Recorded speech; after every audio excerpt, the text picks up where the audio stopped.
What's up, everybody? My name is Anthony Irvin. You beat yourself? Yeah, CB myself. Yeah. Okay.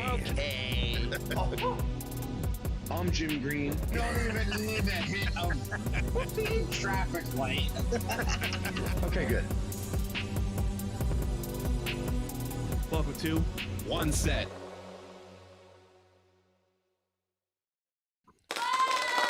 What's Up, What's up, everybody? everybody?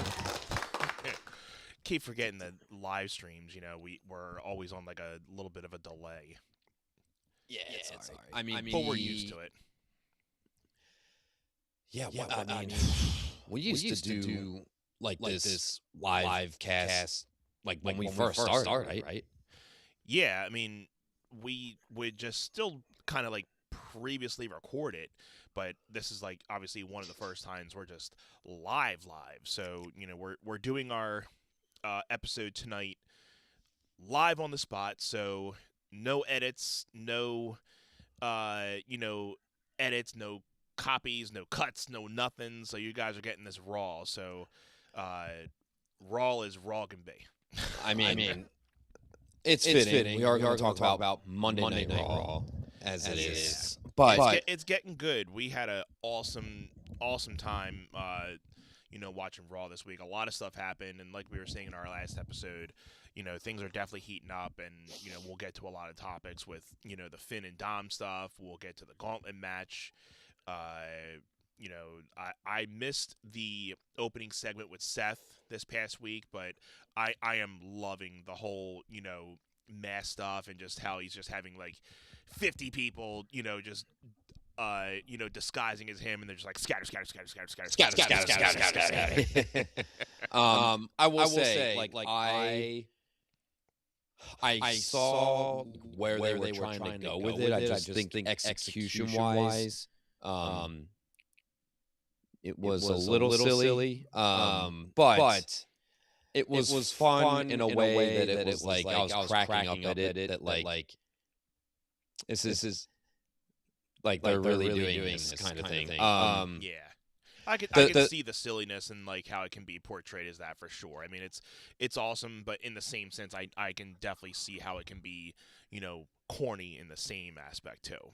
Yeah, I like my problem with it is like with Heyman having been taken out, you literally just have Logan Paul and Austin Theory coming out going after Seth Rollins, and it's like Logan Paul and Austin Theory have no legit beef with Seth Rollins, like whatsoever. They weren't even in the vision until after Seth was gone. So like just the concept of that alone is like, all right, I get it, like because Seth took out Heyman. It's not like Seth took out Braun Breaker and they're out for vengeance against Breaker. Like he's obviously just out from his own injury, like which we'll talk about that too. I guess. Why not just jump right into that now? So whole thing with Seth Rollins at WrestleMania is like they have him on TV. Obviously, he's going to be in Mania. They're saying he's not clear. I don't think that's true. I think that he's certainly. I don't think that they would have put him in the ring to even do a stomp. If he wasn't cleared, like if he just wasn't clear, they would have been like, there's no sense in putting you on TV if there's still a chance that you're not going to make WrestleMania, right? So, I think that just going with he's not clear to make him look vulnerable. So right now the big thing is the Brock Lesnar contingency plan, which is, hey, if Braun Breaker isn't good to go for Mania, we're going to get Seth versus Brock Lesnar, right? Mm-hmm. Which sure, like we don't want it because we know that wasn't the intended match. Will it be a big match? Sure, it's two of your biggest guys in the company. It's just a matter of making it feel important, which you have Heyman in the mix. So it's not going to be hard to do, right? It's just like I think the big thing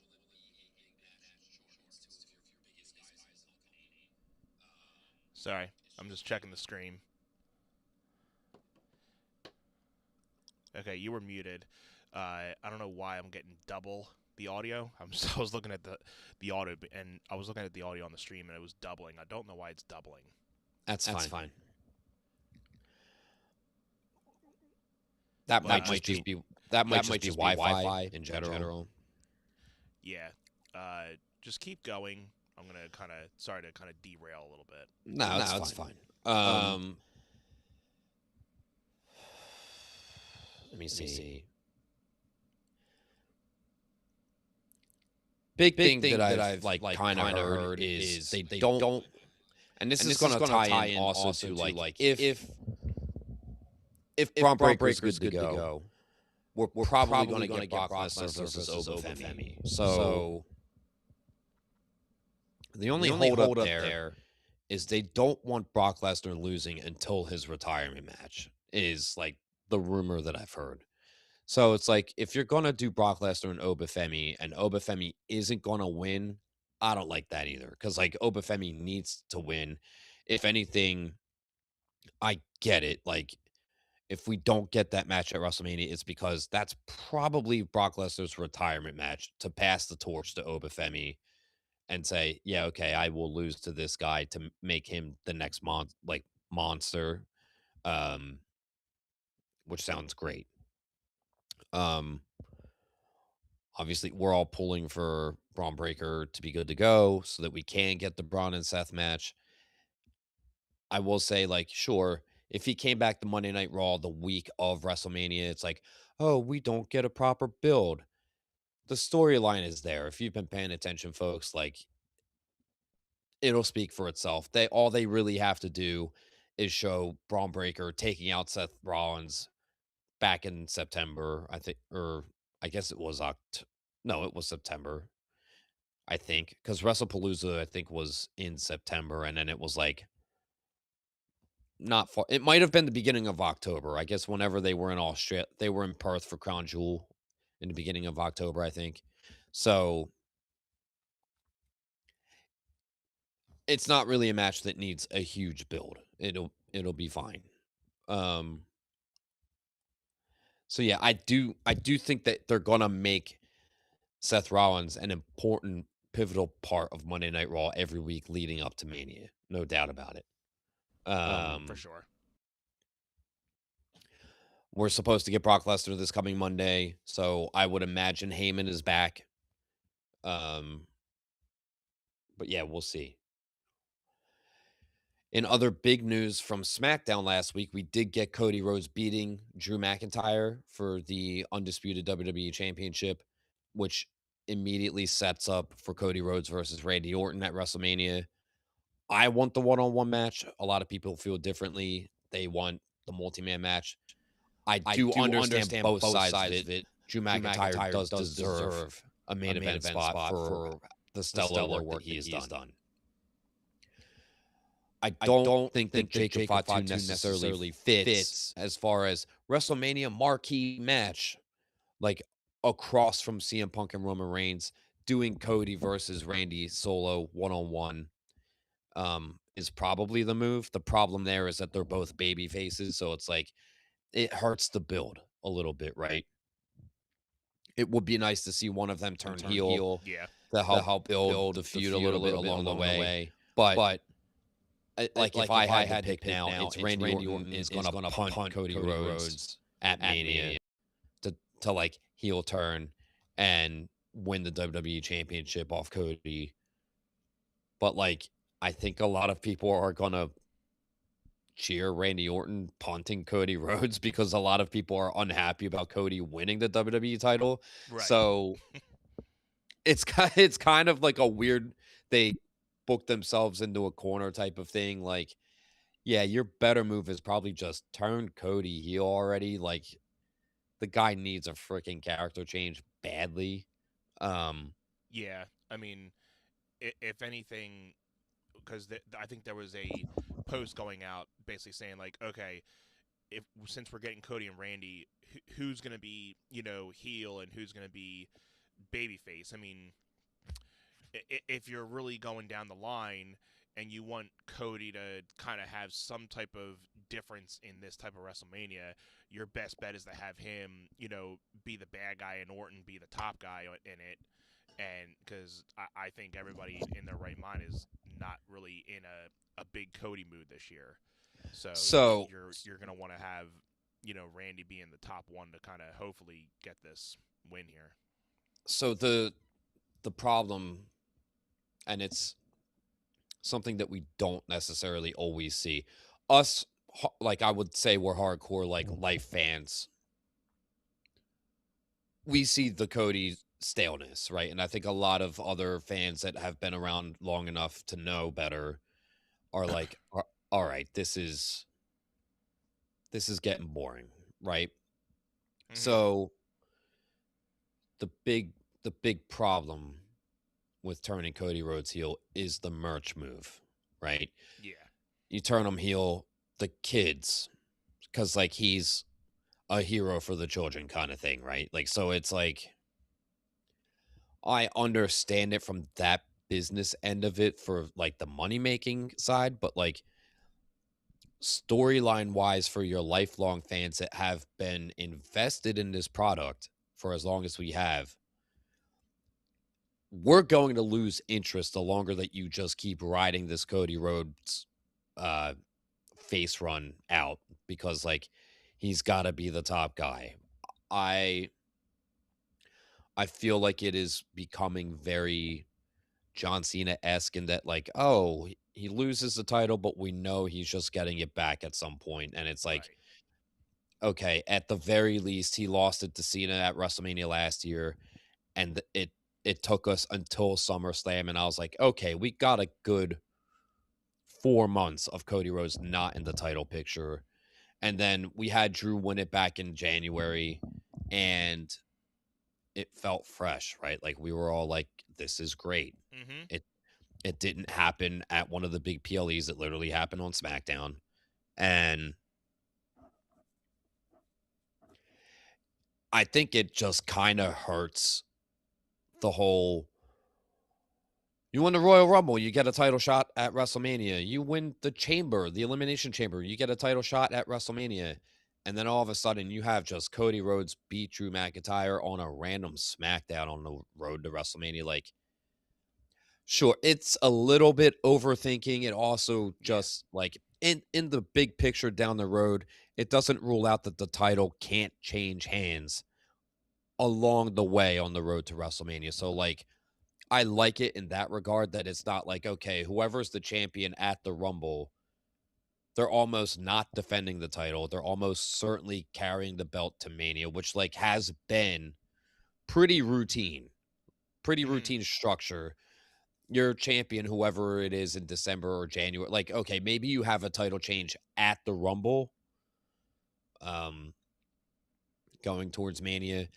I can't tell you the last time that the title changed hands at the Chamber that close to Mania. Like that doesn't. That's why the CM Punk Finn Balor match just didn't feel like it was gonna go to Finn, but also like they had already had Roman Reigns pick CM Punk, so it's like, okay, this is a waste. I know we talked about that at length, so it's like, I mean, it's neither here or there at this point. We all knew we were getting Finn and Dom. It was just a matter of how they got there. So let's talk about that. Now that we brought up Finn, unless I'm sorry, I'm just kind of Nah, it's all good. I was trying to get the audio fixed in here and there, so I kind of had you just do the long intro here. Sure. I think we're good here. Anybody watching, I know we had a couple people going through. Let us know if the audio is working. Let us know if our mics are doing good. If they're too hot, let us know. We'll turn down. If they're too low, we'll turn them up. Again, we haven't gone live like this in a little while, so it's not like rare fields to us, but we just haven't done it in a while. But I think we got this going. Yep. But yeah, I'll give my first couple bits. I mean, we've been obviously seeing that there's been a Finn turn coming, and I think for a year now. It's been a year in the making. Okay, yeah, like for the fact that we literally started seeing, Finn's logo in the back of a lot of their segments for the longest time. I'm like, all right, there has to be something being implemented in this that they're trying to be like, okay, let's just put these little Easter eggs out there first and see if we can get people's attention. Then, Finn's starting to kind of be two-way with everybody, and then, we get started on doing, you know, Finn's not being as into being with the Judgment Day. He's trying to start doing his own thing, obviously with the CM Punk stuff, and that was like the biggest thing to be like, all right, this is coming within the next couple months down the line, and especially with him trying to get the belt off of CM Punk. We knew he wasn't going to win, but it was going to obviously spiral into something. The fact that this was going to lead into Dom and Finn, and then this past week, obviously with Dom losing the Intercontinental Championship to Penta the previous week, we knew we were going to get some type of retaliation from Dom, and I really didn't think it was going to start getting that hot that quick. I thought it was going to be a backstage segment, and we just get another, thing stalling it, but it just went all haywire this past week, and I was all for it, So now we at least got them taking out Finn, so this gives a chance for Finn to come out hopefully next week and just cut a promo, and maybe we just get hey, if we want to settle this, we settle this at WrestleMania, or we get Finn doing a promo, we get Dom doing a promo, and then we get the official match within a week or two. I would have to say, because like the whole thing with this WrestleMania is they're hurting for selling tickets, is they're gonna try to announce the matches a lot quicker. And I want to get your feel on this, Anth. I don't think it's like a big surprise that we get at WrestleMania that the Demon's coming out. I would imagine that they're going to promote the Demon at WrestleMania. Um, Yeah, I I can't see the Demon not being at Mania. Well, I just mean, like, are they going to do the teasery of like, oh, Finn is channeling the inner demon, like hit that build up that we've gotten before, Yeah. where it's basically telling us flat out the demon is coming. Mm-hmm. I think with them trying to move the ticket sales, that they're going to promote it. Like, I have a hard time thinking that we're just going to get Dominic Mysterio versus Finn Balor at WrestleMania. Like, I would be fine with it, because it just means this feud, there's no way this feud is ending at WrestleMania. It is going to carry on into the summer, right? Like, so Yeah. You could just do it like, somehow Dom wins on a heel type thing, and then we get the Demon. But like I said, if we've been saying the whole time with this series, like about big business decisions with this thing going the second time into Vegas, we need big marquee matches, and the Demon obviously is going to sell tickets. So, and they're Yep. hurting for tickets, so they need to just pull out all the stops here, whether they're going to get a second match out of this or not. If they have a chance to pull out the Demon on this one, they got to do it. Yeah. I mean, on the biggest stage of them all is where, and you're going to get the Demon entrance. I mean, yeah. The only thing is, right, is like, okay, you do the big Demon entrance at WrestleMania, but the feud carries on. Are we going to get the Demon every time? Like, if they go 3 matches and it's like Finn wins one, Dom wins one, we get the rubber match, which, like, to me, the rubber match would be bring out the Demon, or okay, it needs to go to Hell in a Cell, because you have just the rest of the Judgment Day just absolutely beating Finn down and out all the time. Mm-hmm. So I think it's a tough call. I mean, of course we want the Demon at WrestleMania, like we do. Yeah. I think it's weird if we get the Demon at WrestleMania and then the feud carries on and it's just Finn Balor. Right. That's the alternate of, you give it everything and then you got to scale it back. Then it's like, okay, where do you go after the Demon? The Demon should be the final thing. So, you get yourself into a pickle with it. Yeah. You Yeah. want to be able to give everything that people want to see, but it's how do you continue it if they're feeling like they need to continue this feud, which I Right. can't like. I agree with you. I can't not see it being a one and out. It's gonna carry on for another pay-per-view or two, maybe. I mean, unless if we get the demon at WrestleMania and then it's like there is no demon, it's just Finn Balor, and this goes all the way to SummerSlam, and then we do get Dominic Mysterio versus Finn Balor at SummerSlam in Hell in a Cell, and we Yeah, get the demon again at SummerSlam. Like, I could totally see that, right? yeah, definitely. Because I don't think you're exhausting the demon at that point. I mean, we haven't seen the demon in years. Okay, Yeah, I it's think definitely been a minute. the last one was versus Edge in Hell in a Cell at WrestleMania, and I think that was 38. Like, I think it Hmm. or 39. It might have been 39. But that again was 3 years ago. It's been a minute, okay?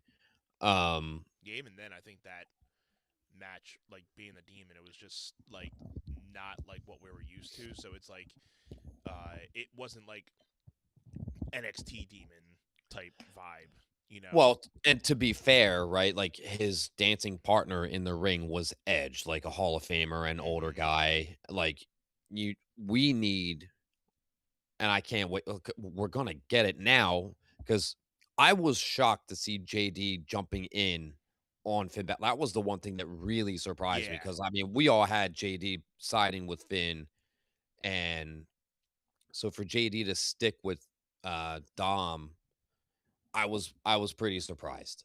maybe it Um, could be a thing down the line that JD's siding with Dom right now, but kind of like how Raquel's the same way. Like she's kind of. It seemed like she wasn't into it, but she has to kind of do what she has to do because she's with Liv right now. We can talk about that too. The fact that they're obviously going to do something in easily. theirs, but I think JD can kind of pull the thing of like, okay, he's siding with Dom right now, but then at the end of it, he realizes, Finn is right, and he comes to Finn's aid at the last minute, and because I think we talked about this too on a previous, like, where does JD go after this? I mean, And it if the Judgment Day officially ends, where does JD go? so that's an interesting thing too, right? Like because the original Judgment Day is officially over, but Yeah, it's still the Judgment Day. It's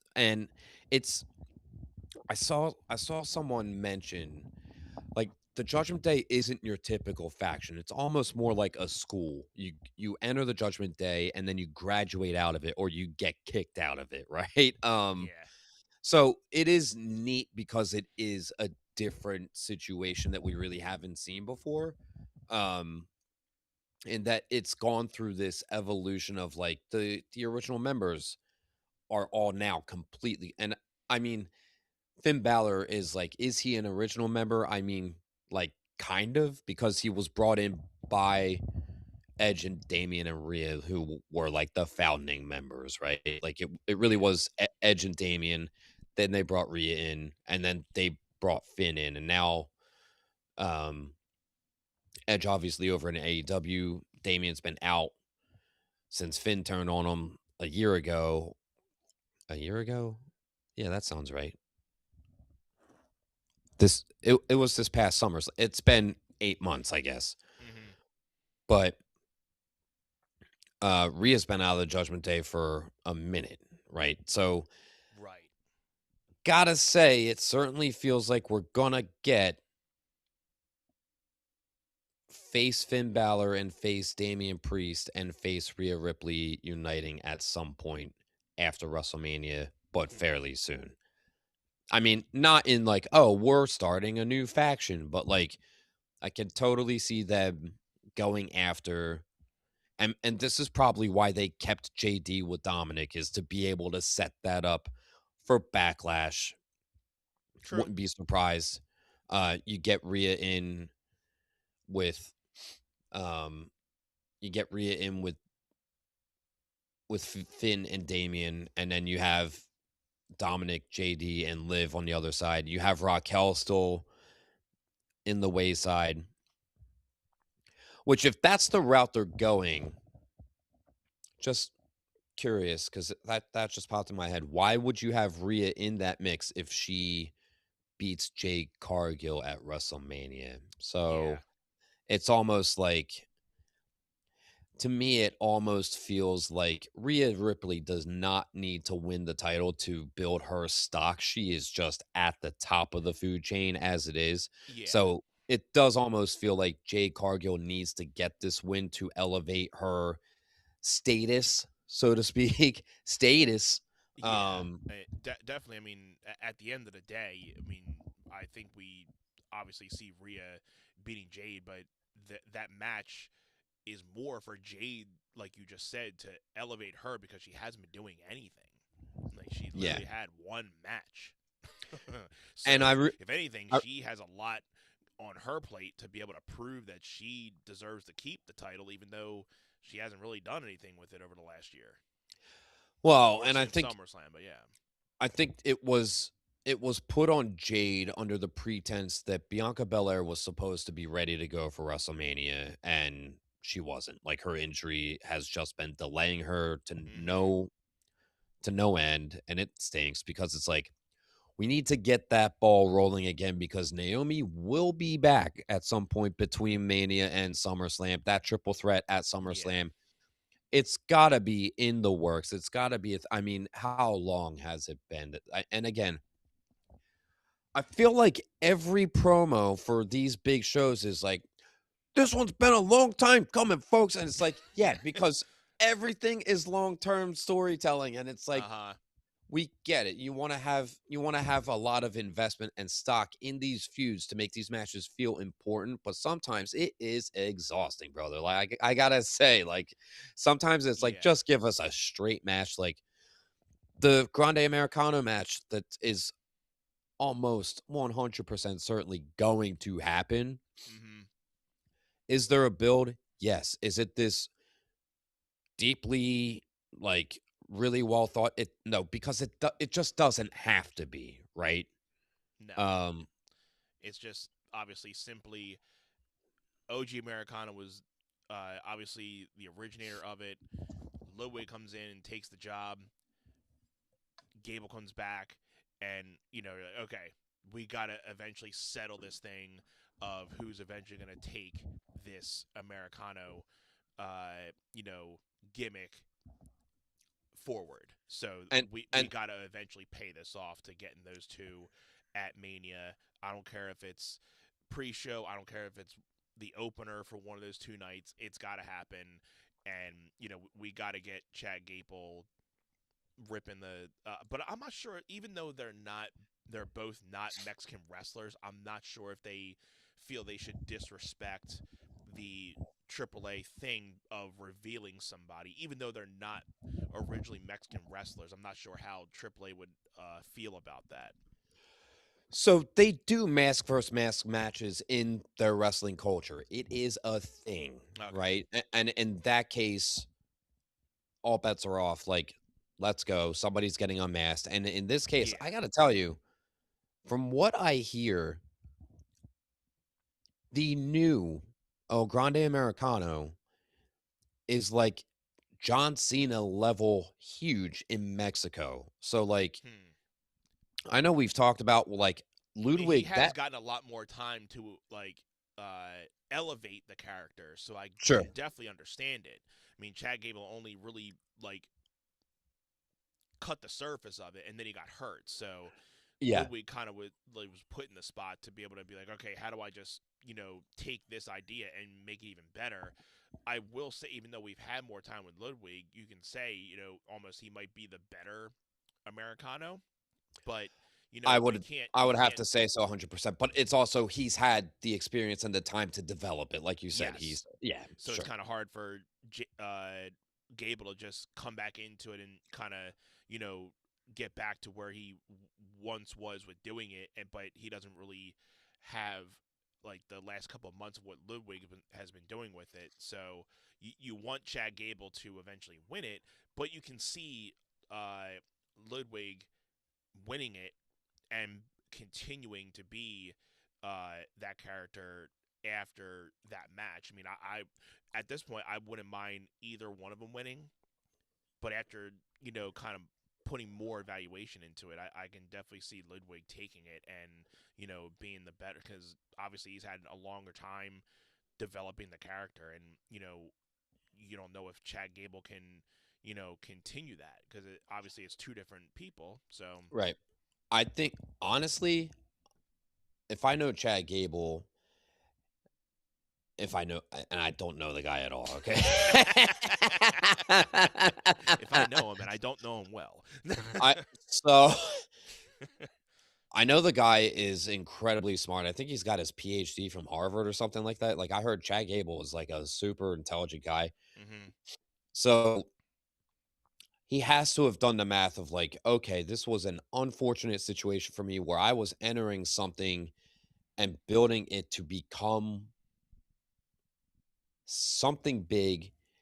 I got hurt, and there's a reason for everything. I basically built the stepping stone for Ludwig to slide in. He's probably 50-50. Like, hey, I'm happy for Ludwig to have been able to take it to heights that maybe I wouldn't have. And at the same time, like, damn, if I hadn't got her, I could have been that guy. Yeah, Right. 100%. So so that's tough. But I will say, of the two of them, to have a potentially successful career without the mask, my bet would be on Chad Gable alone. Like, I think that guy is the he He's should be great. the next coming of Kurt Angle. Everyone's been saying that. Yeah, It's just the way that the guy's been booked has really hurt him. Like, and yeah. that just and it's unfortunate. The Shorty G stuff did him absolutely no favors. Um, Yeah, I but think we did mention that at some point, that I mean we were praising so much of him, but it's just the way he was booked, and yep. he is a great wrestler for sure. So if you had to pick either one of them, being like, okay, well, if one of them loses, where does that person go? I mean, you're obviously going to still.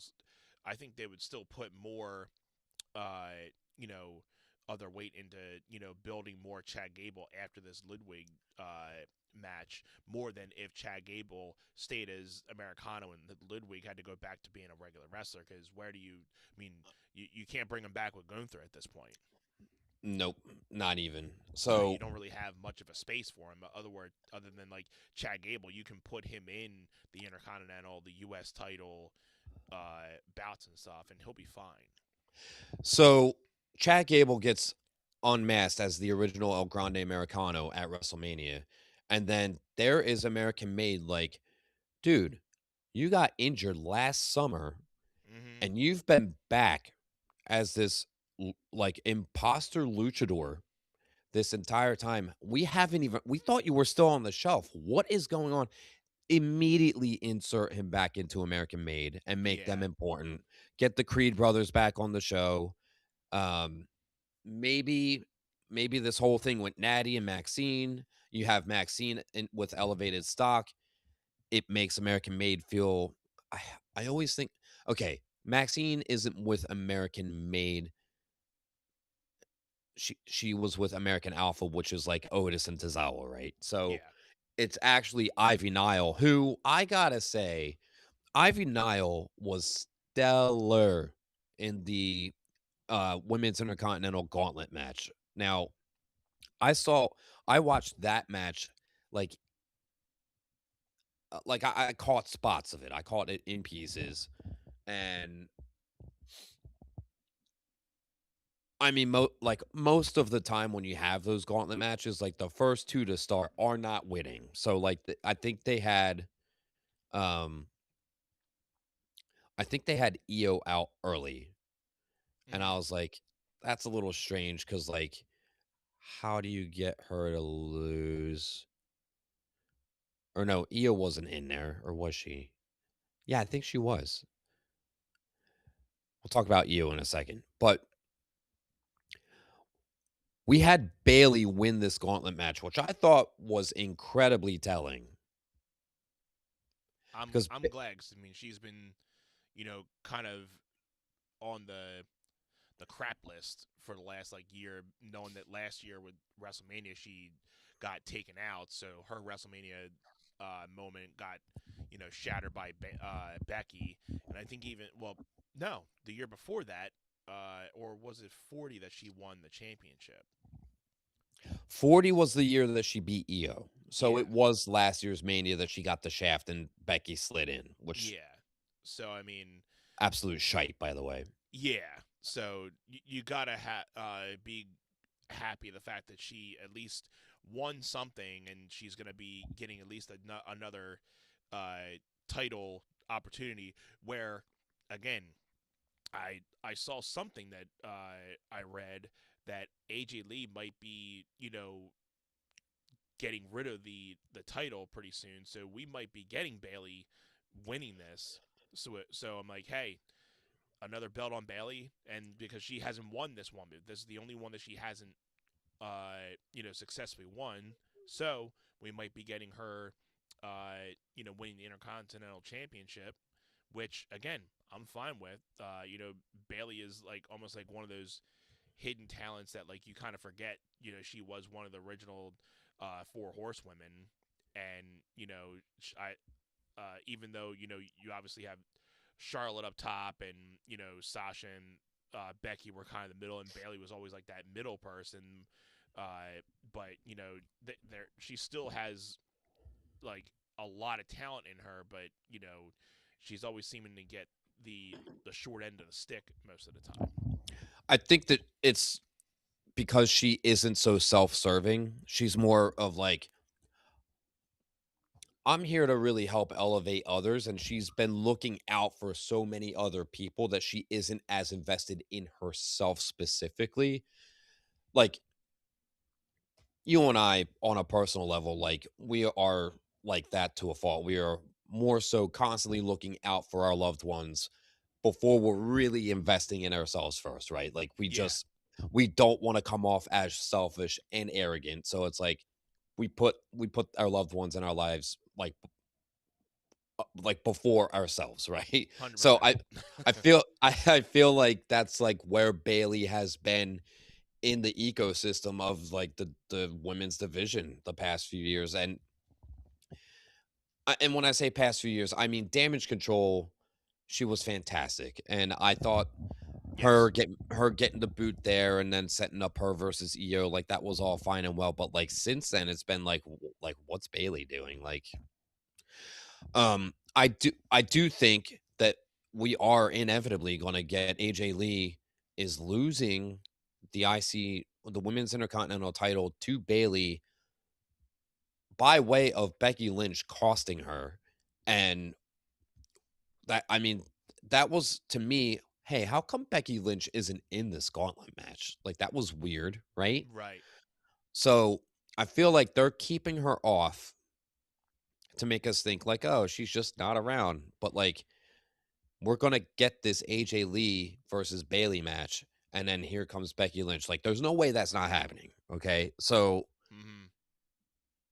we're I am fully sold on we're getting AJ Lee versus Becky Lynch, no title necessary, and we're gonna get Bailey defending the women's intercontinental title against Lyra Valkyria at WrestleMania because Yeah, Bailey needs a WrestleMania match after that shaft that she got last year. definitely. And there needs to be a payoff to Bailey and these voices in her head with the schizophrenic bit that they were putting on that they've kind of just like put on the back burner, and it's Thank you. been I was like just this. gonna say that. Like, It's where was that going? They haven't even touched on that over like the last month or plus. That it's like just they had all the vignettes, all the promos about it, and she was starting to do it in the matches, and then all of a sudden it just got dropped. So it's it's just like, her and Lyra are buddies. I was like, this makes yeah, now they're absolutely no buddies. it makes absolutely no freaking sense. Okay, Yeah, so I'm like, it's like, is she a schizo? Is she not?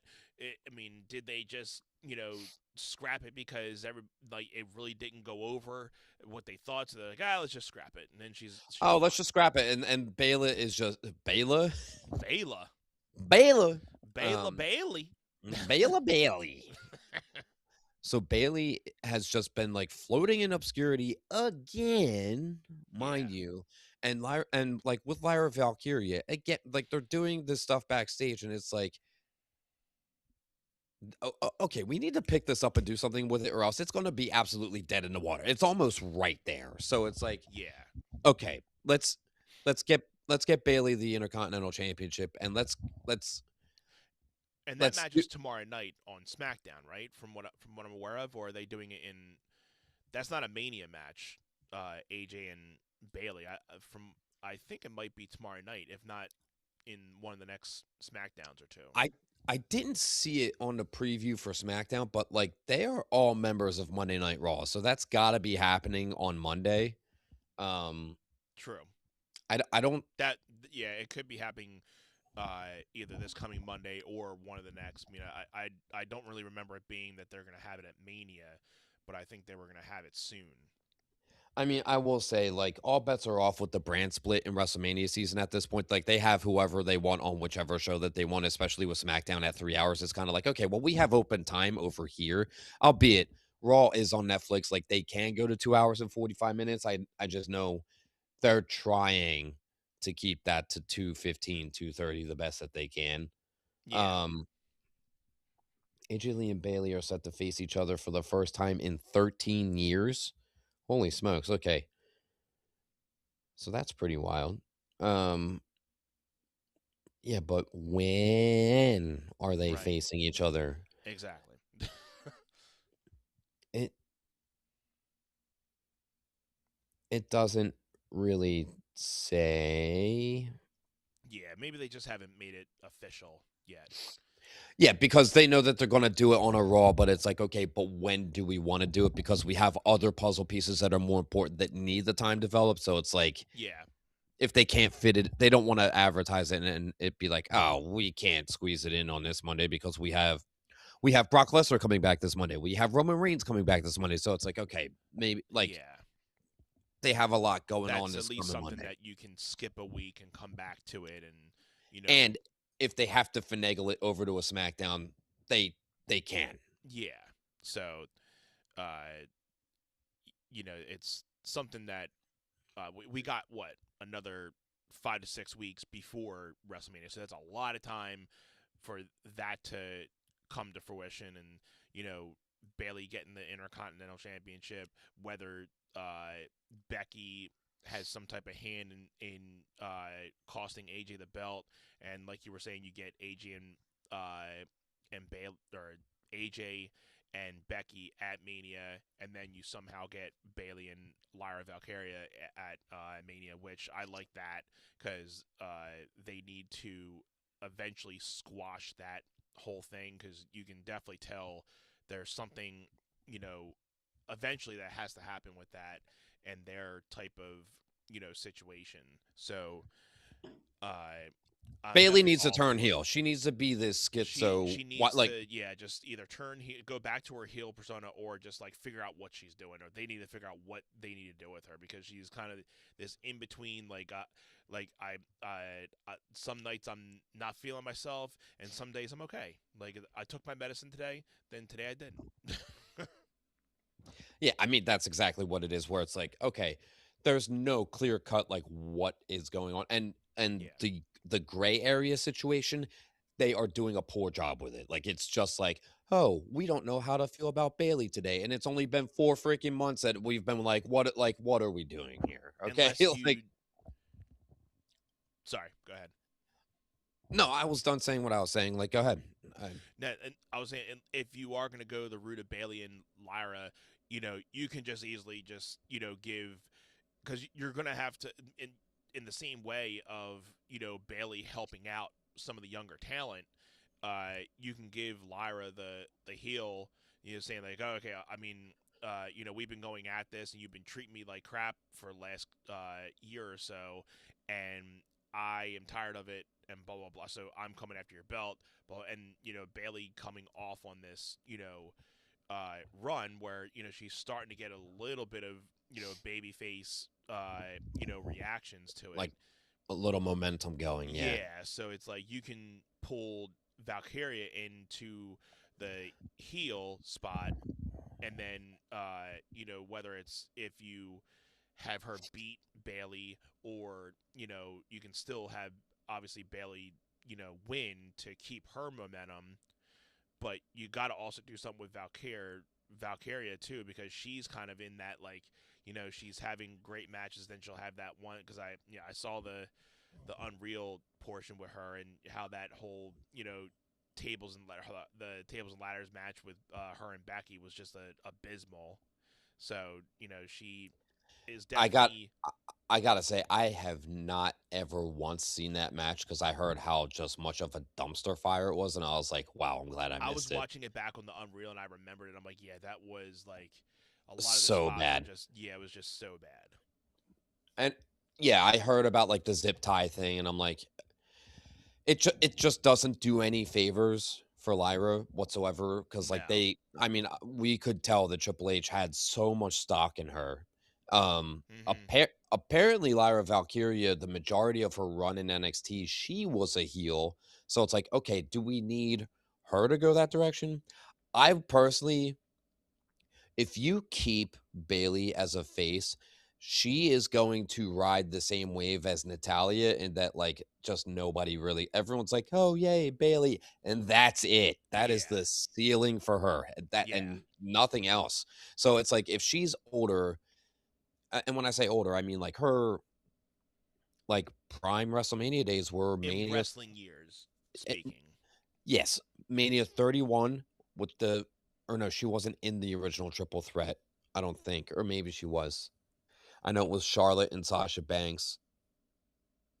And I guess it was Bailey. Like Becky was not there yet, as far as I remember. No. Maybe I'm wrong. Yeah, Um, Becky did come over later. so I know WrestleMania 32, it was like a fatal four way, or maybe even a fatal five way, and Becky or Bailey won. So like between Mania 32 and Mania 40, where Bailey beat Io Sky, like she's put in a good amount of years, and we know where her prime was, and it was that COVID run when she was running COVID WWE with her persona. It's like, give us that Bailey back, because it was excellent television. I mean, it was Hmm. so captivating. It's like if she is in the upper tier as far as like age and experience wrestlers, make her the heel and make all these up and coming younger stars chase after her. Like, come on. How can we make sense of that? And they're flopping Bailey. Like, it's Yeah. mind blowing sometimes. And the big problem is that they can't build face stars to save themselves. Like, they just can't.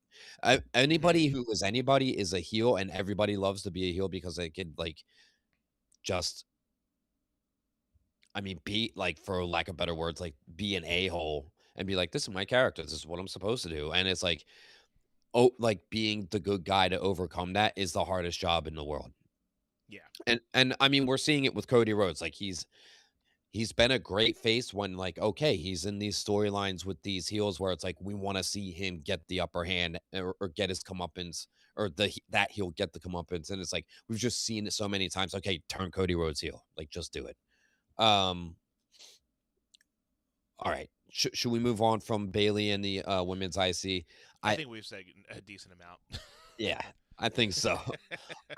I I think we just both feel so strongly that Bailey is like, we know that she has a lot to offer, and it's like, Yeah, why is she just floating around and wasting her time? Like, I agree. she's not, she has not as many years left as a lot of the younger up and coming women's talent in WWE. So like, Hmm. make better use of her. She deserves it. She is a workhorse. I am out here for Bailey to get more opportunities. That Yeah, same. that I mean, that serve her. if the rumor is being that AJ is going to be giving up the belt sooner than what we thought, and if Bailey's going to get this win, I'm all for it, because they need to do something with her, or she's just going to continue to plummet down. Just like and I cannot agree more on the fact that it eventually would feel like Bailey will be the next Natalia, where she's just there, not winning championships, just helping others at this point, and just not doing anything. And when you see her, it's like, oh, it's her again. Oh, She, yay. yeah, That's it. like you just like, Yay. yeah. I mean, just put her in the Hall of Fame already because we know she's gonna be there, and that's it. And that's it. Yep. Um, I mean, they just turned Natty heel, and she's doing great. I mean, It's a right. great like turn for it because she's been such like the baby face, haha, big smile type. So it's like I'm okay with her trying this out because they've had it on the other programs, and it's obviously got a lot of social media things. So them putting it on the main roster now, it's good because it's something different for her instead of seeing the whole original Natty stuff. So Yep. I'm fine with it. Yep. I will say, just to like finally wrap this up, and we can transition this over into the next something else I have here. Bailey did in fact pin Asuka in the gauntlet match, which I was like, wow, Yeah, okay. They had Bailey pin Asuka. That does elevate some Bailey stock here, given that Bailey has been floating around. a tad. Yeah, Asuka gets pinned,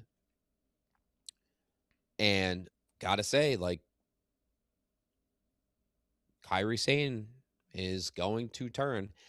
I actually think we're gonna get Io Sky versus Asuka, and we might get Kyrie just turn on Asuka at Mania, We'll definitely get that payoff at some point. or we have Kyrie turn on Asuka and Io and say, "Screw you guys, I'm going home." Like, and just Yeah, literally, just and little literally, Eric Hartman.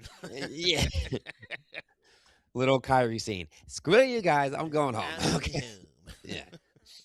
If we get that triple threat at Mania, I will not be upset about it. Nah, yeah, Just want to that'll be say, great Io Sky, Asuka, and Kyrie Sane triple threat at Mania. Uh, Fee me, like for sure. take my money, and like I could talk about that a lot, but like this Asuka Kyrie stuff, uh, its shelf life is expiring. It's almost done. Pull the trigger, get it done with. If they don't do it before WrestleMania or even at Mania, I'll be upset because it's like you're really still doing this. Hmm. Um, they may also just do Io Sky versus Asuka, have the Kyrie like turn at Mania happen. Give us the triple threat at Backlash. Wouldn't hate that either. Um, Definitely. on from yeah, because I definitely kind of thought that like Jade was going to take out Io Sky at some point along the way to help build the feud with Rhea. But if she takes out Io Sky, then Io Sky's not doing anything at Mania, and then that's bad too because Io Sky needs to be wrestling at WrestleMania. Hmm. Um, so if for some reason they were to continue Jade and Rhea, you could still factor in Io after that triple threat with Asuka and Io at Mania, um, down the line for Backlash, right? Yep. Or um, okay. We got Obafemi versus Rusev on Raw. Love Um, it. yeah, okay. Like my only complaint is I needed the match to be a little bit longer. I wanted Rusev to Hmm. get a little bit more offense in. Like it technically was still an Oba squash match. Okay. So like Yeah. I could have used a little bit more back and forth. Um We could get another one. We could get Rusev, coming back out and saying, like, I want to rematch that either having I some want type of reason for a rematch. and I that feel we match probably haven't could had it. go a little longer. Just Yeah. I feel like it needs to we need to build Rusev's stock a little bit because if that guy gets squashed again, we might be having ourselves a funeral here for Rusev again, Again. again. Hmm. Uh, moving on because literally, I mean, if Obafemi doesn't face Brock Lesnar at WrestleMania, is it Gunther?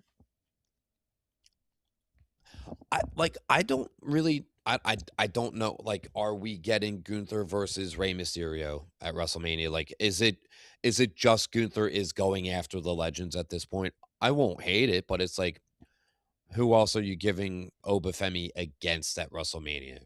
Right. I mean, if you're putting so much stock into him right now, you got to give him a big opponent at Mania or at SummerSlam, and he's just got to demolish. And for everybody thinking that, yeah, I mean, they're throwing in Brock Lesnar. I put this on our Twitter, reposting something about, Obafemi and Brock Lesnar, a potential. I'm like, yeah, I'm all for it, but Brock has to want to allow Obafemi to go over on him if it's going to be his last match. And, there's something saying that Brock doesn't want to lose at his last match because, he's been built up to be this beast, but then he's going to lose his last match. And that's going to be his, going away thing when a lot of like our last final matches of our, the wrestlers from our era are losing their final matches has been like a thing for the last couple. So you can definitely see like Brock being like, no, I mean, I'm not tarnishing my career over one loss because I want to put somebody over. I can definitely see him being that type of dude to be like, you know what, if I have Yeah. some type of control, I'm not losing.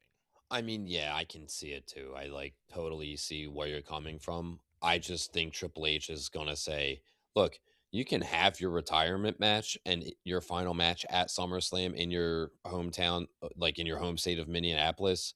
Um, we're going to put Obafemi over you.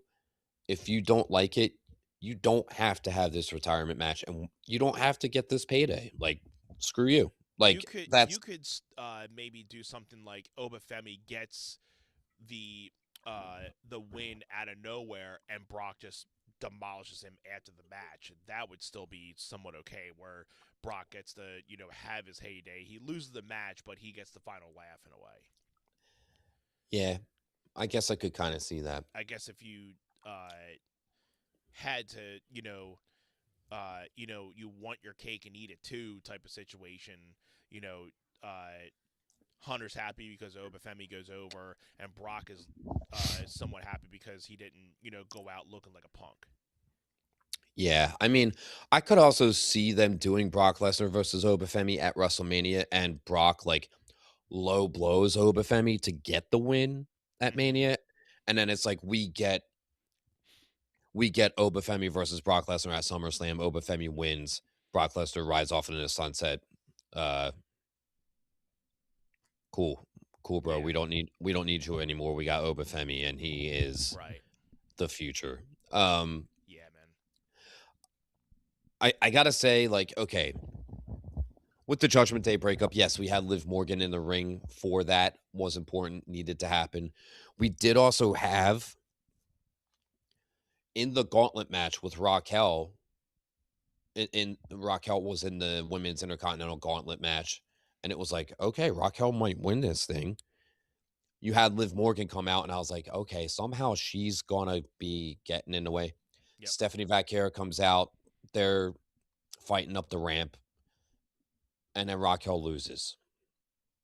Like Raquel gets pinned. Yep. And it's like, okay, when are we getting the payoff for that? Is that payoff happening at WrestleMania? Right. It I mean, you might. can have obviously, Raquel Costin live the match of Mania with Valkyr, or yeah, Stephanie Valkyr, but my I money's would still probably more on Liv winning. I But feel like that I feel like Liv winning is the obvious choice because she's just the bigger star.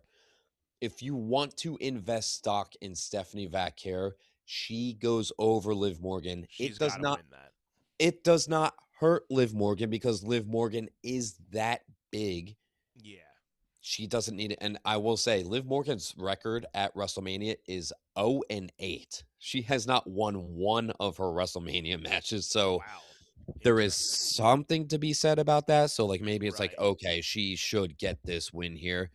I just hate that it is at the expense of Stephanie Vaquer. Like, so maybe Liv Morgan just has the newest undefeated streak at WrestleMania and that she never wins. I don't Yeah. know. Never knew that. That is I interesting. I literally just read it online a couple hours ago, and maybe that's like maybe I need to fact check that, but Hmm. I can't remember Liv Morgan winning a match at WrestleMania either. So there's that. Right, right. Yeah, that's interesting. But I agree. Valkyria is doing amazing work, and if you want to keep elevating her and keep the belt on her, uh, she has to win at Mania. Because yeah, I mean, Liv Morgan is Liv Morgan. She's doing great work too. She doesn't have to win because you still have this Judgment Day stuff that's gonna really propel her as well. So you know, you can have Raquel and Liv without a belt, and it still be a decent match because that's going to be something. But you know, Raquel has been trying to get to that belt, so her easiest way is through Liv or beating Liv to go, try to get it from Stephanie. So So if we could very well go the route of um it could go the route of you know Raquel costs Liv, Stephanie keeps the belt. We somehow get a triple threat out of that. hmm We get Liv Morgan pinning Raquel. Stephanie doesn't get pinned to yeah, lose the belt, protects her, yes, and then um we just get Stephanie just she didn't lose the belt. She didn't get pinned. It protects her. And then we get we could get Raquel pinning Liv Morgan one on one at like SummerSlam or Women's Evolution. Wouldn't be surprised if it were done there. And then we could get Stephanie pinning Raquel down the line to get it back, kind of thing. yeah, That feels like a very fair trade off between the three of them, but also like it completely eliminates anybody else from that title's contention on Raw. If you're just hmm floating around those three same people. yeah, Um, but you have these like you have these very main event women going after the women's intercontinental title. And I mean, Julia has the women's United States title, which a lot of people thought that was going to be Julia versus Io Sky. I hmm mean, still could be. Um, it feels like there are so many women's matches on the card at WrestleMania, like potentially.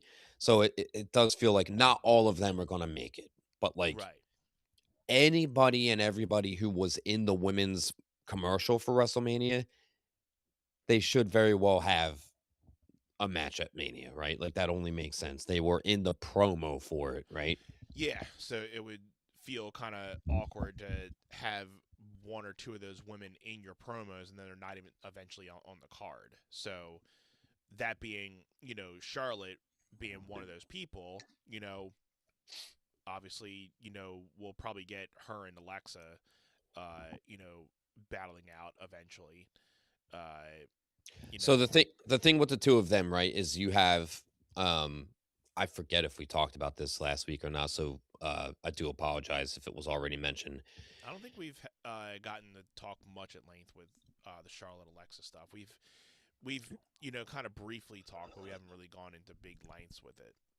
So we have the Irresistible Forces is Nia Jax and Lash Legend as the women's tag team champions right now. Mm-hmm.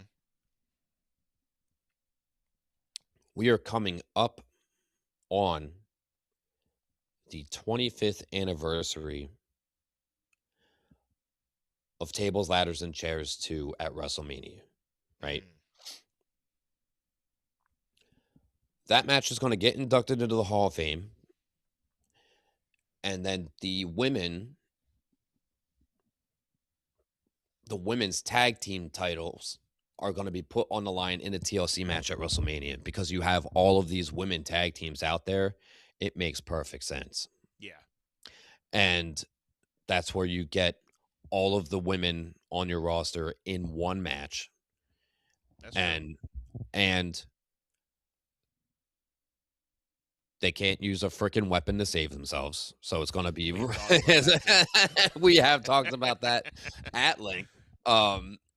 So it's going to be what it is. I will be happy that they have all of those women on WrestleMania. Um but that's where Charlotte and Alexa go. And that gets them on the card because there are so many different avenues for these women to get these one-on-one matches. It's just not going to happen. There's no way that they're going to put them all out there. Um, in the next couple weeks, as this card becomes the flourish, we will do our Triple Mania episode where we take those singles one-on-one matches and say, how would you make a triple threat out of this? Who would you add into the equation? And just based off of this conversation right here, I feel like it's going to be pretty easy to add a third person into some of these matches. Yeah, yeah, for sure. Just with the women alone. So for SmackDown, we have Meechim facing Jade tomorrow, as in tonight, once this is published. And we have Jelly Roll on SmackDown, everybody. That's official. That is official. He will be on SmackDown. So it's like, okay, what are we getting from Jelly Roll at WrestleMania? Because that's coming, right? Definitely, definitely. I mean, wow. Could you imagine if it was like Trick Williams versus Jelly Roll? It's not. It's not. And I'll tell you why. Because it's going to be Trick Williams versus Sami Zayn at WrestleMania. And I mean, just feed me. Like, that is, like, I can't wait for that. Anything Trick Williams, I'm down to see. You know. And yeah, him and his lemon pepper steppers. Like, Yeah. I'm here for it. I mean, he's been, well, he's still SmackDown, but I feel like he hasn't been on TV the last week or two, or maybe I just missed one of the segments. But I think they're gearing up to give him something at WrestleMania too. He definitely came out in the intro on Friday Night SmackDown when Randy was out there, and I was like, they are positioning this guy in prime with these with these main eventers. So it's like, oh my god, I just They're want the literally world. just like, do your thing, dude. I just want the world for that guy. Same. And because we talked a good bit about Trick, and like I don't have anything more to say about it other than the guy is money. Definitely. I do have to say we got a promo from Rhea Ripley and Jade Cargill in which they both did the whole mic drop bit, and I thought that the promo was absolute garbage. Okay, like, I just hated it. I was like, no cells.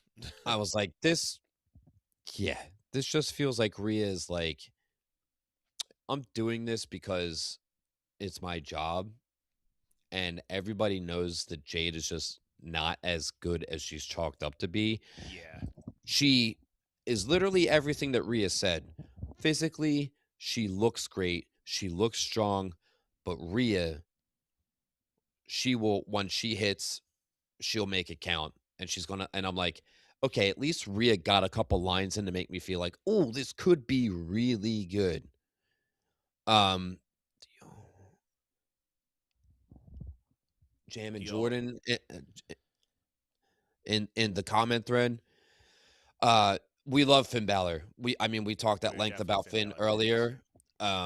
We actually were talking about do we think we get the Demon at WrestleMania? Obviously, it's WrestleMania. Like, we should be getting the entrance of the Demon at Mania.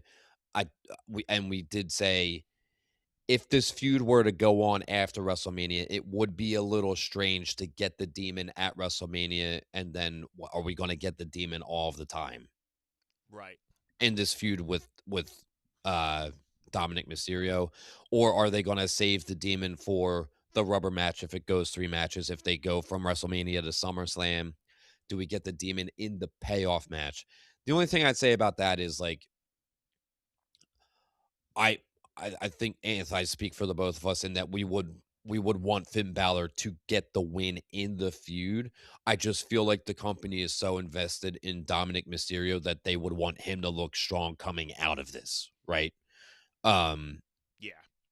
So it's kind of a tough situation because Finn Balor needs solid wins to build his stock because I would like to see him get one good title reign um before he doesn't. But Right. also there's there's just a lot of people at the top of the food chain. Like we're all clamoring. Like when I say we're all, I mean like a lot of us want to see Sammy or not. Gonna come back to that one. A lot of us want to see LA Knight get a world title, but like it's like has that ship sailed? Like Yep. just don't have a lot of faith in that. Sami Zayn, it's like we've been getting this sob story for 2.5 years now about he hasn't had his and I'm like, I'm tired of it. They need to turn Sami Zayn heel. It feels like they're getting there. It feels like a lot of people need to turn heel, and it's a problem because it's Yeah. like you don't have any faces for these heels to all go up again. So it's like it's a big problem. It's a big problem. But yes, we are big Balor fans. Thank you for jumping in the chat with us. Just to get Absolutely. Yeah. just to get back to Rhea and Jade. I hope that they have a better promo on SmackDown tonight. Uh, Yeah. it Same. it Like it has to, I mean, I'm not even gonna say that it really has to sell us because I think we obviously know at the end of the day it's gonna be Rhea Ripley winning this match unless Jade shows some type of different side of her to be like, okay, now I'm gonna start taking this serious. So uh, you know, unless they keep the belt on Jade because they want her to have the title going into her and Bianca, and then bring Naomi back in, and they want the title in the mix with all of that. hmm Um, yeah, that- because like you said, Rhea has a whole bunch of different avenues that she can go down. She can go back with Io. She can go, slide in with the Judgment Day stuff a little bit, like how we were talking about with Finn Balor, Rhea, and Damian Priest kind of aligning back together to help Finn and have that type of thing taking out the Judgment Day. and Whereas Jade, if that were the case, Rhea would do that and does not need the title no, no, she to be don't. doing all of that. Where Jade, if you take the belt off her, you can still wait for Naomi. You can still wait for Bianca Belair, but I think the better payoff is going to be one of them taking the belt off of her if Rhea does not. Easily. I mean, she's been carrying the belt and doing nothing over the last couple of months. Why not wait a couple more months? So, it's hard to kind of just see where some of these things are going, but uh, you know, yeah, with the fact that trying to decide whether Jade's gonna be you know taking the spot to you know really do something at WrestleMania. I don't really have a lot of stock into it, so that's why a lot of people are just saying Rhea's gonna win it. It's an easy bet on that. So Yeah. Um, Sorry, you didn't have your laptop plugged in. I had my laptop plugged into the extension cord, uh, and it wasn't in the wall. So just rookie mistakes, and rookie mistakes, We've been doing this for almost 5 years now. So it's like and it's still the smallest things. it's still this. Sometimes it just be like that, man. We're humans. It's all good. We're still doing the thing. I gotta say, there's man, the SmackDown Tag Division, I did want to just briefly say, hey, a year ago, the SmackDown Tag Division it was like one of the best parts of Friday Night SmackDown all around. It was awesome, and now it is just dead in the water. I mean, the Yeah, MFTs have the tag belts, the um the Wyatt Six stuff is just like, okay, what are they doing with the Wyatt Six after the MFTs? I don't think that they know what else to do with them. It's like, do what you do and get creative and write them in somewhere else. Are you just waiting for WrestleMania to end, and then you're gonna move them back to Monday Night Raw so that they can wreak havoc on some other people? yeah. Like, I think they're gonna try to pay off this Wyatt family stuff first because it Well, still seems that they're doing something with, Uncle Howdy and Solo. I think they could just bring yeah, and something good. it's going to be on. I feel terrible in saying it, but it feels like they're going to be on the SmackDown the Friday night before WrestleMania, and like Yeah, a- at the same time, it's like we need that Wyatt Six Uncle Howdy entrance at WrestleMania. And maybe it's the one and only time we finally get it, and then it's like, I don't care what they do with the YS6 anymore after that because it's just like, unless if they can turn a corner and make it interesting again, I wanna say basically nobody cares anymore, and it's sad. It because we were all about it. It was like our highest like, our reaction to the YS6 debut was, like, one of the highest things that we posted on YouTube. hmm Probably the highest, like, of anything that wasn't like the Family Guy reel was real big. I know that. yeah, definitely one of our most engaging and most viewed. Yeah. Okay. I mean, outside of that, as far as just wrapping up, it's this Raw closer with CM Punk and the Usos, um, which I thought was stellar stuff, man. Like Yeah, the but go ahead. no, sorry. It's like I was telling you. Where was this Jay all along? You know, uh, coming out guns a blazing. I mean, why didn't we get this? And you made a good point that he had his brother with him, so that's his comfort zone. That I think if, but they were trying to get Jay to be on his own, so you can't have Jimmy being his side piece the whole time. But you can Yep. obviously tell they work better together than they do separate. I think Jimmy can work better by himself than Jay. Yeah, but that depends on how he's booked, right? Like, Yes. So, I mean, it was good to see Jay in a comfortable position and just really uh, reaming into CM Punk. Uh, so, that being the fact that now CM Punk has like more beef going on with Roman and now included into the family. Now they're getting back into including the family into this thing. So it's even putting more, wood into this fire. so a couple things with that. Um,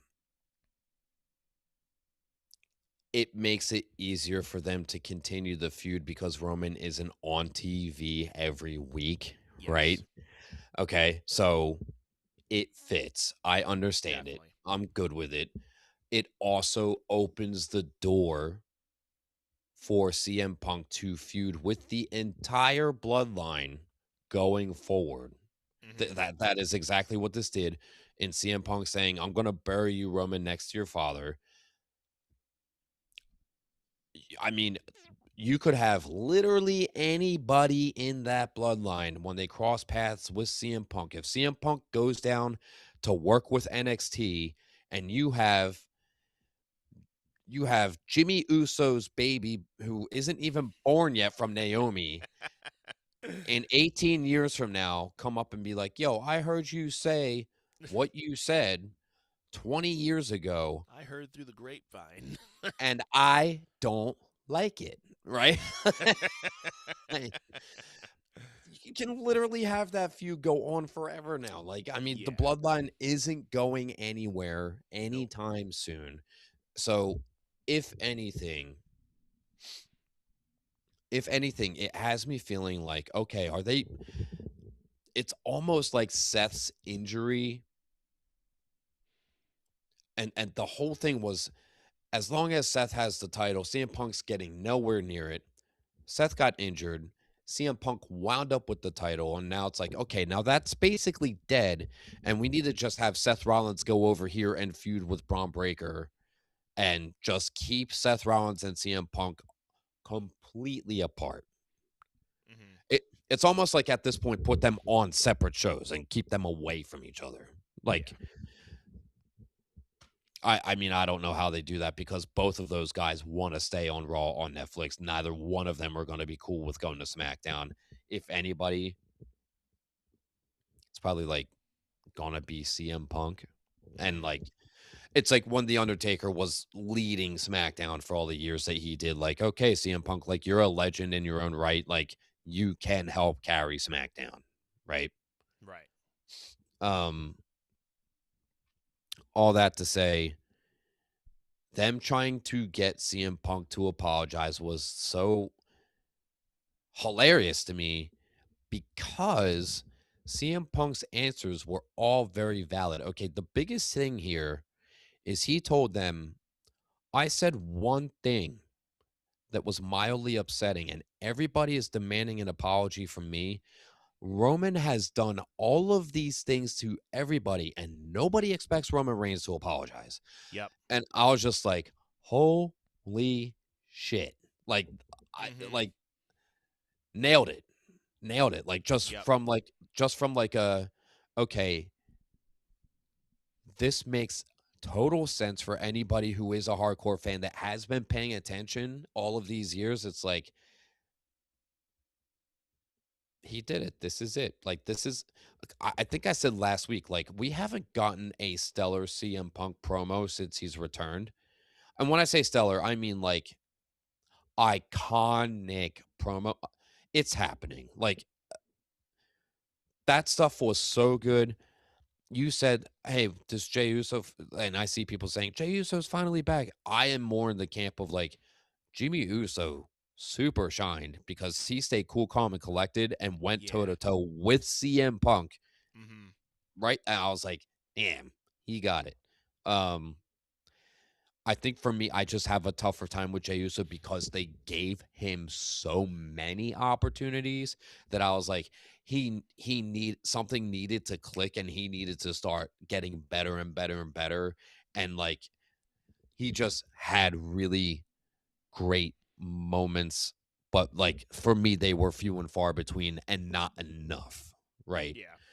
Um, that's not to say I'm not entertained when Jey Uso's on TV, when he's in a match, when his promos or exchanges are at a minimum. I'm like, that's good because him doing these one-on-one back and forth and being able to be fully engaged in it, they don't do it for me. In this situation, it worked because he was able to bounce off Jimmy. It's just again something to be said. They were a tag team for how many years together? It's what they know. It's what they are the most comfortable with. So Exactly. just kind of like it makes sense dynamically speaking. Um I thought this opening up a whole can of worms. I mean, we can have problems between CM Punk and Solo Sikoa down the line, those MFTs that are bloodline, even though they're not. Yeah. When when Zilla Fatu finally makes his way into the WWE main roster, he is bloodline. He will have problems with CM Punk because CM Punk is going to have problems with all of them at some point. And it's like, okay, this is good because you have like, and I know I said this already, you kind of have to keep Punk and Seth separate now, especially Seth Rollins is a baby face now. Mm-hmm. So it doesn't like you would have to turn CM Punk heel. And again, this goes back to the Cody Rhodes thing where he's pushing too much merch um to turn CM Punk full blown heel. I don't know, just kind of my take. Any thoughts on that, Ant? Uh, yeah. It's it's a lot. You know. You know the whole situation with that promo being like I was kind of piggybacking off the fact that it shoots a lot of fire into it to see what how Roman's going to react to it. Obviously, he's going to talk a lot about family. He's going to do the whole sabbatical about like you don't cross family, blah blah blah. But CM Punk did say a lot of he did hit a lot of good points on the fact saying like you're mad at me for this one little thing, but Roman Reigns has been treating you guys like crap for the last 3 years, and you guys didn't do anything about it. I mean, you guys left, but you guys never asked him for an apology or to explain or give him anything for his actions. But The I see this one little hypocrisy, thing. bro. Yeah. The hypocrisy. It's so bad, and So he's you so can right. still It's like, tell that oh my even though god. they left, they still hold Roman so high. He's still this top person because it's and again it's family, but uh, yeah. So it's gonna be CM Punk against the world, and I think it's just more putting him in that angle, like him against the world, best in the world. It's going to be a great match nonetheless. I think we all know that. But I think uh, this is really just showing that CM Punk can hold his own and still, you know, push this match forward, even with Roman not going, week to week on Raw. So it's definitely CM Punk doing a lot of the push and weight into this match leading into it, where Roman's still doing the once every other week or when he feels like it, going in and like rebuttaling what CM Punk says. Yeah. I mean, it this might sound crazy, but like CM Punk did look into the camera and call The Rock a bald fraud. Uh huh. Which I don't think is the first time that he's called out Dwayne. Dwayne. Um, I mean, you can't count on Dwayne showing up on TV at any point anymore, and it Yeah. and him following through on it. It does feel very much like WrestleMania in Saudi Arabia next year is going to be The Rock versus Roman Reigns because like everybody's getting a giant payday for doing WrestleMania in Saudi Arabia. Yeah. So There's gonna be I a lot of things going into that. yeah, and I mean again, it's not like I don't want to be in the camp of expecting The Rock to show up at WrestleMania to cause CM Punk to lose because of what he said. But if he did that, it could build tension with Roman telling Dwayne, I didn't ask for that. And Dwayne saying, you didn't have to. He disrespected our family. And this all goes back to to how everything started with Cody and The Rock and Mm-hmm. Roman. Like you crossed the line. Like when The Rock slapped Cody Rhodes, The Rock told him, you crossed the line. Mm-hmm. So the CM Punk stuff is crossing the line in the minds of anybody in the bloodline. So don't be surprised if Dwayne shows up and s- you know gives Punk a crack in the mouth. Mm-hmm. I don't think that Punk wants that, but also he called him a bald fraud. Like you're gonna get a receipt for it. Like I You're don't care. Like Yeah. it's Yeah. gonna happen. Um, and I think Dwayne Johnson personally will make sure that that happens. Like that Oh yeah. just That feels definitely won't right. go unsaid. Yeah. Yep.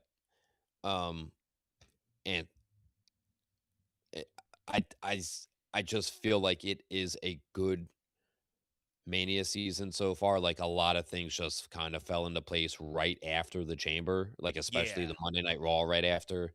We were really getting Um, into a rut of like, okay, where's this all going? And now after the chamber, it's like, okay, this is where it kicks into gear. And we've been saying it for the last, episode or two that this is where the good stuff's coming.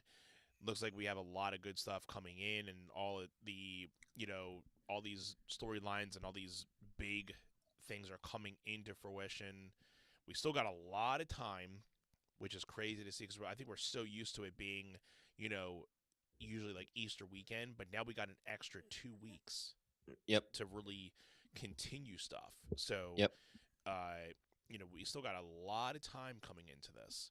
And we're still going to be here, uh, you know, plugging it in, giving our thoughts.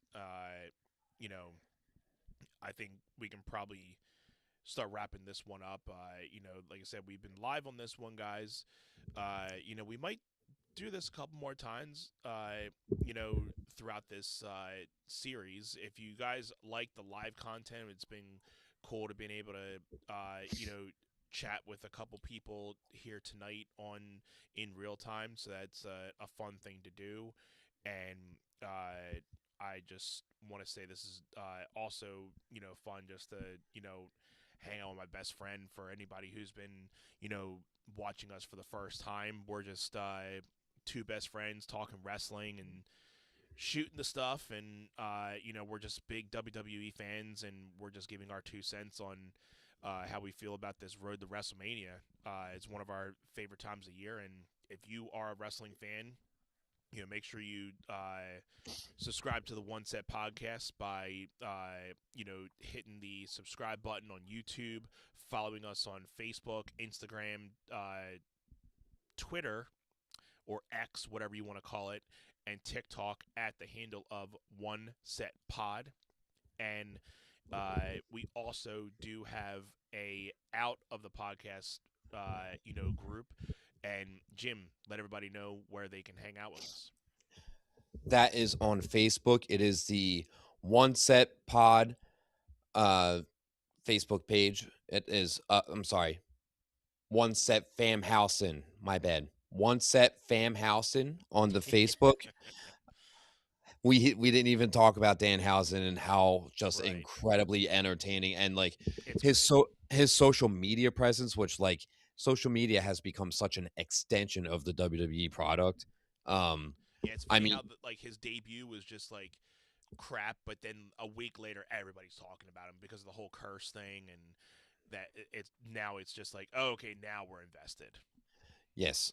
So, and when we say everybody, it's you have a lot of like your key players like on the main roster tweeting at him and like having these exchanges back and forth, and it's just really fun to see. And I think it's everything that WWE wants in their like 24-hour 24/7 around the clock Yeah, engagement with their fans. Like that is why they try to use the social media the way that they do, so that their product is in everybody's faces as often as possible, right? So yep, you can catch Anthony and I and come hang out with us as far as just comment, chat, interacting on the Facebook group One Set Fam Housen. That is the number one set fam Housen. On Facebook. Come hang with us, come chat with us, all things WWE and WrestleMania. We'd love to hear from you. I mean, I know Anthony and I have been pretty good about getting some of the WWE memes out there and resharing them from other pages that we see. mm-hmm. That is, I mean, Anthony and I are huge comedy fans. We always love a good laugh. It's like a Definitely. pretty pivotal part of our friendship. We just love to throw our heads back and laugh at the dumbest stuff. So if you have a good sense of humor, come hang out with us. We want to be, we want to laugh with the world, essentially. Definitely. So, Anth, I love you, brother. It's been a You good too, one. man. And I want to say just real quick, thank you for being so flexible. I did request to have this move to Thursday for us to record, albeit this is gonna publish on our normal Friday routine. Yeah.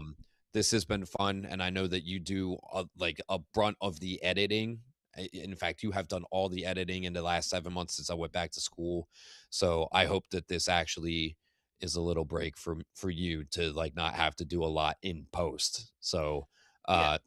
thank you. It's cool with being able to just do live and just having to just take it out and then repost it. So Yeah.